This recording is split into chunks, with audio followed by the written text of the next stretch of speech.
Oh, hey, sup, it's Ralphbob. How's it going? I hope you guys are doing well. I hope somebody got into the Shadowlands beta. It's not me. I hope you guys did. I'm here to talk about some stuff in Shadowlands, even though I don't have beta, about some things that they've changed, and to get into this Conduit discussion that's been going around the WoW community right now. So make sure to subscribe to the channel. We're almost at 100 subscribers, if we can hit that. Let's get into what's going on in the Shadowlands. So Blizzard has been changing some things because of player feedback, which is great that they're listening to the community. So let's go in and talk about the Conduits changes first, that they're doing to the system, before we get into the actual drama / discussion that's going on. Let me read what Blizzard said here. Starting next week in Shadowlands beta, we will begin introducing a series of updates to the Soulbind system to add a persistent collection system for Conduits. Since the Soulbind system was unveiled in the alpha and discussed in our developer update, we've heard consistent feedback about the shortcomings of an inventory-based, destructible version of Conduits, and we agree entirely. While we feel it's important that there should be some friction in moving Conduits around, so this is the part that a lot of players disagree on, the prospect of having to re-earn a given Conduit, perhaps by chasing a specific dungeon or raid boss drop, was not particularly appealing to anyone.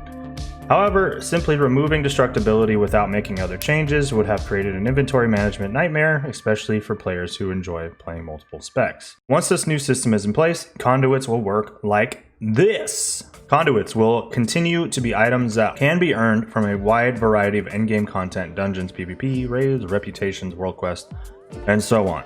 The power of their effect will increase with the item level of the Conduit.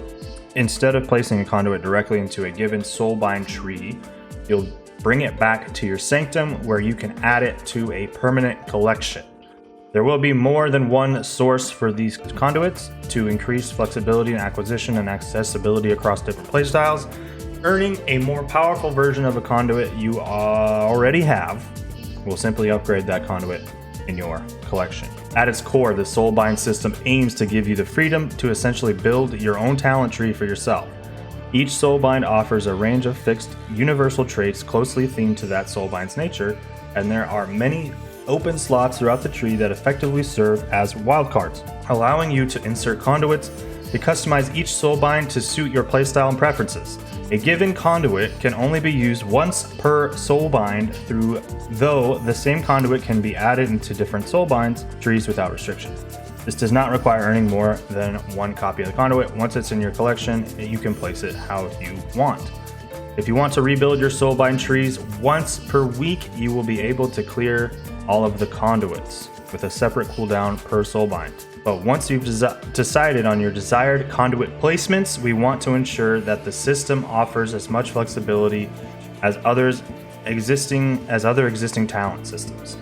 So you'll be able to switch which Soulbind is active to redirect the flow of anima through a Soulbind's tree, essentially respecing them anytime you wish to visit your Sanctum. So why is this important? Conduits seem to be probably the biggest game-changing thing to your class and to your spec that's in the game in Shadowlands. As weird as that sounds, they don't even seem that important, but they are. They definitely change your class and how it's played drastically.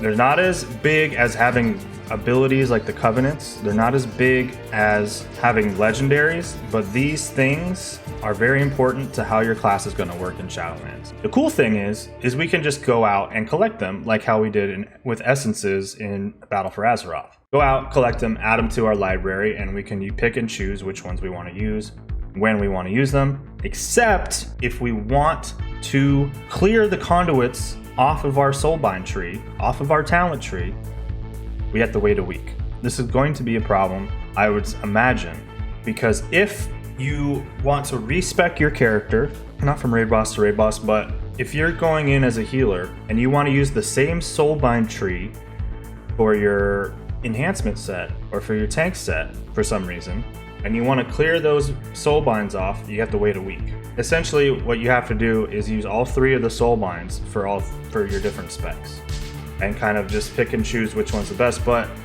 Unfortunately, players like to optimize themselves to the best of their ability, so if one soulbind tree is the best for all 3 of your specs, and you want to heal some dungeons but you're DPSing some raids, you can't change out the conduits based on what kind of content you want to do, but you can only do it once a week.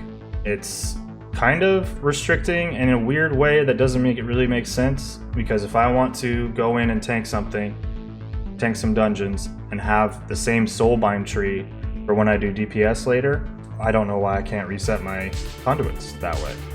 I think what they're trying to do is make you use all 3 soulbinds for your different specs. So you have 1 soulbind for tanking, 1 soulbind for healing, 1 soulbind for DPS. But if one of them turns out to be better for all 3 specs than the other ones, this comes to a balance issue. So this is why people are happy that this system is in place, where you don't go out. This was what happened in Legion. You got these little artifact weapon pieces that you would have to destroy every time you got a new one, and you would fill up your bags with garbage until you got a new one or a better one, and then eventually you would have to grind and grind and grind to go back and get something that you already got. So now they have just a library of it that just saves to your account, saves to your character's progression account. You can just pick and choose when you want to use it. That's really cool. That's really good. But hopefully they get rid of that weak restriction. So next, let's move on away from conduits and go into Torghast real quick. They've changed Torghast a little. Access to Torghast is now unlocked on an account-wide basis. When in a party, your highest accessible layer will be defined by the party member with the lowest layer unlocked. So when you're in a party with somebody and you're trying to carry some people or team up with some people that haven't played Torghast, it's always based on the lowest layer unlocked by the party. Anima cells have updated to look more visible. It's good. I always thought when I was watching people do Torghast, I'm like, it doesn't look like it's an item that I need it. The door, which allows you to exit Torghast, has been updated to be less prone to accidental clicking at the start of each floor. Respecking and gear swapping. Players will no longer be able to change their gear, talents, or soulbinds at the start of every floor. Players can now change their gear, talents, and soulbinds in the central chamber at the start of the first floor, and in the vicinity of the helpful brokers on the non-boss floors in Torghast. Seems alright. The Torghast acquired legendary material named Soul Ash can now be acquired from chests at the end of each layer once per week. So this is important. This is the stuff that's going to make your legendaries and your legendary armor set. You can only get this once per week on the end of each layer. So this is why you want to push as far as you want, or as far as you can, into Torghast, because each layer you're going to get a new chest with some extra soul ash in it. So the farther you can go, the better. Completing a higher layer rewards an Completing a higher layer rewards all uncollected rewards from lower layers. Drop amounts are not final. Phantasm and Soul Ashes have snazzy new icons. I'm excited to do Torghast. I really want to get myself in there and give it a shot. It's going to be cool to see how far we can push, see how fast we can get those legendary sets. It's going to be dope. Alright, and the Night Fae Covenant had a small change with its signature ability Soul Shape. They buffed it basically. Flicker is the teleport. It teleports you 15 yards instead of 10, so farther teleport. Activating Soul Shape will now cast Flicker. So I guess as soon as you activate it, you blink. Which I'm not sure is good or bad. I don't feel like that's a good thing, but I guess as soon as you know you're about to use it, you know that you're gonna blink, so maybe you need it. Right there, boom, you need to blink right then and there. Soul Shape now increases movement speed by 50 up from 30. That's a huge buff. That's way fast. 50% instead of 30? Yeah, that's pretty good. We've also fixed a number of issues with how Soul Shape interacts with Druid shapeshift forms. For Druid, Soul Shape will now behave like a real shapeshift form. Okay, cool. Sounds good to me. Let me know what you guys think about Shadowlands, and for future videos, I think I'm going to break down the conduits for a few classes. I don't know about all classes, but for a few of them that I'm interested in, I'm going to look at the conduits and take a look at them, because they are going to be some of the key important factors of how your class is going to work. So I kind of want to look at those and break those down And yeah, thanks for watching. Please like, subscribe, and I'll see you in the next one. Have a good one. Peace.